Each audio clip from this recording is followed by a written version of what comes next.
सभी साथियों को नमस्कार। मैं विकास कुमार लमोरिया लमोरिया स्टडी पे आपका हार्दिक स्वागत करता हूँ। आज का जो अपना विषय है वो है गुप्तकालीन जो गुफा चित्रकला थी, उसके अंदर है बाघ की गुफाएं। आज अपन पढ़ेंगे बाघ की गुफाओं के बारे में। पिछले वीडियो में अपन ने पढ़ा था अजंता की गुफाओं के बारे में। ठीक है, तो आज पढ़ेंगे बाघ की गुफाएं की स्थिति क्या है, कहाँ पर स्थित हैं, कौन सी नदी के तट पर हैं। ठीक है, तो सबसे पहले देखिए कि ये बाघ की जो गुफाएं हैं ये बाघिनी नदी के तट पर हैं। ठीक है, तो ये आसान हो जाएगा, बाघ बाघिनी बाघ बाघिनी। ठीक है, बाघ जो है, बाघ की गुफाएं वो बाघिनी नदी के तट पर है। ठीक है, और जो बाघिनी नदी क्या है, नर्मदा की सहायक नदी है। नर्मदा नदी की सहायक नदी है बाघिनी नदी। धार जिला है मध्य प्रदेश का, एमपी का धार जिला है जहां बाघ की गुफाओं स्थित है। विंध्य श्रेणी में बाघ की पहाड़ी पर ये गुफाएं स्थित हैं। विंध्य जो पर्वतमाला है, विंध्य श्रेणी है, वहां पर बाघ की पहाड़ियां हैं और वहां उन बाघ की पहाड़ियों में ये बाघ की गुफाएं स्थित हैं। अब देखिए, पीछे जो अपन ने पढ़ी थी अजंता की गुफाएं। अजंता की गुफाओं की खास विशेषताएं थी कि वहां पर केवल और केवल बौद्ध चित्रों का चित्रण किया गया था। बौद्ध चित्रों का चित्रण किया गया था, लेकिन बाघ की गुफाओं में बौद्ध चित्र तो थे ही थे, उसके अलावा लौकिक जीवन संबंधी चित्रों का चित्रण भी किया गया था। लौकिक जीवन संबंधी चित्रों का चित्रण भी किया गया था। ठीक है, तो देखिए यहाँ से क्वेश्चन ऐसे बनता है कि निम्नलिखित में से बाघ की गुफाओं के बारे में गलत कथन को छांटो। ठीक है, तो वहाँ सबसे पहला ऑप्शन होगा कि बाघ की गुफाओं में कुल गुफाएं 9 थी। बाघ की गुफाओं में केवल बौद्ध चित्रों का चित्रण किया गया था। बाघ की गुफाओं की स्थिति है वो है एमपी के अंदर है और बाघ की गुफाएं बाघिनी नदी के तट पर है। तो इसके अंदर कौन सा आंसर हो जाएगा, केवल बौद्ध चित्र चित्रित हैं। ये गलत हो जाएगा। क्यों? क्योंकि केवल बौद्ध चित्र चित्रित नहीं है, बाघ की गुफाओं में लौकिक जीवन से संबंधित चित्रों का चित्रण भी किया गया है। बाघ की गुफाओं के अंदर कुल कितनी गुफाएं हैं? 9 गुफाएं हैं। बाघ की गुफाओं में 9 गुफाएं हैं। बाघिनी नदी के तट पर है। नर्मदा नदी की जो सहायक नदी है, धार जिला है मध्य प्रदेश का। ठीक है, और विंध्य श्रेणी के अंदर बाघ की पहाड़ियों को काटकर बनाई गई। बात करें कि बाघ की गुफाओं की खोज किसने की, सबसे पहले खोज किसने की, तो 1818 में डेंजरफील्ड ने बाघ की गुफाओं की खोज की। ठीक है, 1818 में डेंजरफील्ड ने बाघ की गुफाओं की खोज की और इन बाघ की गुफाओं में कोई भी चैत्य नहीं है।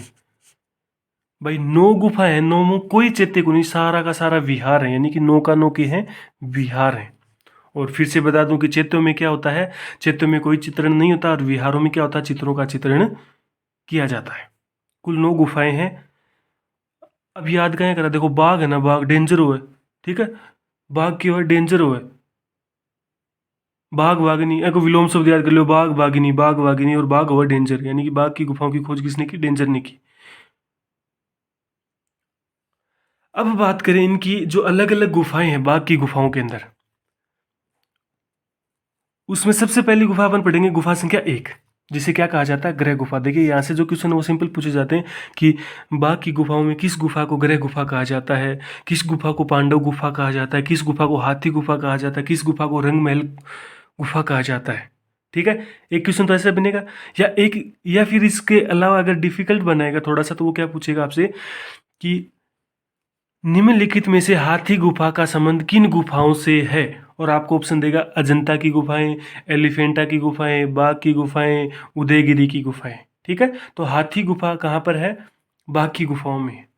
अब देखिए गुफा संख्या 2, गुफा संख्या 2 को क्या कहा जाता है, पांडव गुफा, यानी कि यहाँ पे पांडवों के चित्रों का चित्रांकन किया गया है। ठीक है, गुफा संख्या 2 क्या है, पांडव गुफा है, जो क्या है, बाघ की गुफाओं में सबसे बड़ी और सबसे सुरक्षित गुफा है। गुफा संख्या 3 क्या कहलाती है, हाथी गुफा या हाथी खाना कहलाती है। और गुफा संख्या 4 और 5 को सम्मिलित रूप से क्या कहा जाता है, रंग महल कहा जाता है। गुफा संख्या 4 और 5 को क्या कहा जाता है, सम्मिलित रूप से रंग महल कहा जाता है। एक ग्रह गुफा, ठीक, फिर पांडव, फिर हाथी और रंग महल। रंग महल में कुल 6 दृश्यों का चित्रांकन किया गया है। रंग महल में कुल 6 दृश्यों का, यानी कुल 6 दृश्यों को चित्रांकन किया गया है। और जो सबसे प्रसिद्ध चित्र है रंग महल का वो है संगीत युक्त नृत्य के अभिनय का। संगीत युक्त नृत्य के अभिनय का मतलब, अभिनय का मतलब तो नाटक किया जा रहा है। ठीक है। और वो नाटक भी कैसा है, संगीत युक्त, यानी कि गीत गाए जा रहे हैं और नृत्य किया जा रहा है। संगीत युक्त नृत्य के अभिनय का सबसे प्रसिद्ध चित्र है रंगमहल का 6 दृश्यों के जो चित्रांकन उनमें से। अब इसको याद कैसे करें, देखिए पांडव जो है ना, पांडव, अब पांडव भाई शक्तिशाली है, देखो भीम में कितनी शक्ति है, अर्जुन कहीं को धनुर्धारी हो, तो पांडव हैं वो, उन्होंने क्या किया, पांडव बाघ व हाथी को गृह से रंग महल लाए। पांडव बाघ व हाथी को गृह यानी घर मान लो या ग्रह मान लो, ठीक है, गृह से रंग महल लाए। तो पांडव का तात्पर्य तो पांडव गुफा हो गई, ठीक है। बाघ यानी बाघ की गुफाएं, हाथी यानी हाथी गुफा, ग्रह यानी ग्रह गुफा, रंग महल यानी रंग महल गुफा, ठीक है। अब ये सारी की सारी गुफाएं कहाँ पर हैं, बाघ की गुफाओं के अंदर है। पांडव गुफा, हाथी गुफा, ग्रह गुफा, रंग महल गुफा, ये सभी गुफाएं कहाँ पर हैं, बाघ की गुफाओं में। देखिए अगर सिंपल क्वेश्चन बनेगा ना तब तो सीधा ही पूछेगा आपसे कि बाघ की गुफाएं के अंदर निम्नलिखित में से कौन सी गुफा नहीं है, तो आपको ऑप्शन देगा पांडव गुफा, हाथी गुफा, रंग महल गुफा, ठीक है, एक किसी अन्य गुफा का नाम देते हैं। अगर वो ऐसे टफ क्वेश्चन बनाएगा तो वो कैसे बनाएगा कि बाघ की गुफाओं में कौन सी गुफा रंग महल कहलाती है। ऑप्शन में आएगा गुफा संख्या 1, गुफा संख्या 2, गुफा संख्या 3, गुफा संख्या 4 और 5 और इनमें से कोई नहीं। तो आपका आंसर होगा गुफा संख्या 4 और 5 को सम्मिलित रूप से क्या कहा जाता है, रंग महल कहा जाता है। गुफा संख्या 1 ग्रह गुफा, सोमपल्ली तो ग्रह है, यानी सबसे बड़ा, मतलब सबसे पहले क्या आता है, घर होता है, ठीक है। और घर किसका, पांडवों का, ठीक है, घर किसका, पांडवों का। हाथी गुफा 3 में और 4 और 5 में रंग महल। अब देखिए ये थी गुप्तकालीन गुफा चित्रकला। अब मैंने जो आपको पढ़ाया है उसके अलावा आपको पढ़ने की, जहाँ तक मेरा मानना है, कोई आवश्यकता नहीं, क्योंकि मैंने अलग अलग बुकों से इसको उठा करके आपके सामने प्रस्तुत किया है, ठीक है।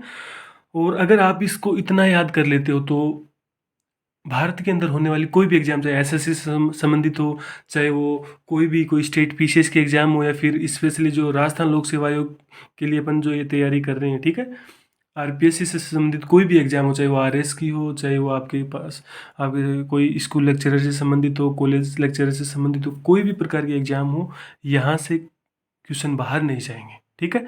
अब देखिए एक छोटा सा टॉपिक बचा अपना स्थापत्य के अंदर, गुप्तकालीन के अंदर, वो है गुप्तकालीन स्तूप। तो आपको बता दूं कि गुप्त काल में है ना कोई नए स्तूप नहीं बने, ठीक है। पुराने जो स्तूप थे उन्हीं का संवर्धन किया गया था, मतलब उनका निर्माण किया गया था, दोबारा उनको जो टूट फूट हो गई थी उनकी मरम्मत की गई थी, ठीक है। तो गुप्त काल में नवीन स्तूप नहीं बने, बल्कि पुराने स्तूपों का क्या किया गया, संवर्धन किया गया। सबसे पहले आप पढ़ रहे हो धमेक स्तूप, सारनाथ का धमेक स्तूप, ठीक है। तो धमेक स्तूप का जो निर्माण जो शुरू हुआ था वो अशोक मौर्य के काल में शुरू हुआ था, और इसको पूर्ण किया गया चंद्रगुप्त की पत्नी थी कुमार देवी। यानी कि निर्माण प्रारंभ तो हुआ था अशोक मौर्य काल में, और ये पूर्णता को प्राप्त किसके काल में किया गया, चंद्रगुप्त की पत्नी थी कुमार देवी, उसने इसको पूर्ण करवाया, ठीक है। जो सारनाथ का जो धमेक स्तूप है वो ईंटों से निर्मित है, और सारनाथ के धमेक स्तूप का निर्माण बिना किसी चबूतरे के समतल धरातल पर किया गया है। देखिए जो स्तूप बनाते थे पहले क्या करते थे कि नीचे चबूतरा बनाते थे, कोई कई जगह वर्गाकार है, ठीक है, कई जगह गोलाकार है, लेकिन सारनाथ का जो धमेक स्तूप है उसको बिना किसी चबूतरे के ही बनाया गया है, समतल धरती पर, ठीक है, धरातल पर, यानी सीधा जमीन के ऊपर ही बनाया गया है, उसको ईंटों से निर्मित है। अब बात करें मीरपुर खास का स्तूप कहाँ पर है, पाकिस्तान के अंदर, ठीक है। यहाँ से सीधा क्वेश्चन पूछेगा कि एक तो क्वेश्चन ऐसे आएगा कि निम्नलिखित में से गुप्तकालीन स्तूप नहीं है, ठीक है, तो आपको इन स्तूपों को याद रखना पड़ेगा, या फिर आपसे पूछेगा कि इनकी स्थिति पूछ लेगा कि जरासंध की बैठक का स्तूप कहाँ पर है, राजगृह के अंदर, ठीक है। और राजगृह में एक मनियार मठ का निर्माण भी किया गया था, मनियार मठ का निर्माण भी किया गया था, जो पहले क्या था, शिव मंदिर था। नेक्स्ट है नालंदा का स्तूप। तो नालंदा का जो स्तूप है उसको निर्माण किसने शुरू किया था, अशोक ने इसको शुरू किया था, और कालांतर में यानी कि उसके बाद में ना 7 बार उसका संवर्धन किया गया, और गुप्त काल के अंदर जो संवर्धन किया गया था वो था उसका 5वीं बार, यानी कि जो 5वीं बार उसका संवर्धन किया जा रहा था वो किस काल में किया जा रहा था, गुप्त काल के अंदर किया जा रहा था। और गुप्त काल में स्तूप कला पिछड़ी हुई थी। यानी कि ऐसे क्वेश्चन आ जाए जैसे मान लो कि निम्नलिखित में से गुप्त काल की विशेषता नहीं है, तो स्थापत्य कला के अंदर मंदिरों का निर्माण किया गया, ठीक है। स्थापत्य के अंदर है ना, मतलब चित्रकला, गुफा चित्रकला का निर्माण हुआ या फिर बहुत अच्छी गुफा चित्रकला बनी। तीसरा ऑप्शन आ जाएगा गुप्त काल में है ना स्तूप कला उत्कृष्ट थी, ठीक है। एक अन्य ऑप्शन आ जाएगा, तो आपका आंसर होगा ये तीसरा, क्योंकि गुप्त काल के अंदर स्तूप कला पिछड़ी हुई थी, उत्कृष्ट नहीं थी। क्योंकि गुप्त काल के अंदर क्या था, जो प्राचीन स्तूप थे उन्हीं का संवर्धन किया गया था, कोई नया स्तूप नहीं बनाया गया, ठीक है। अगर आपको वीडियोस पसंद आते हैं ना तो वीडियो को लाइक, शेयर और चैनल को सब्सक्राइब जरूर कीजिएगा। धन्यवाद।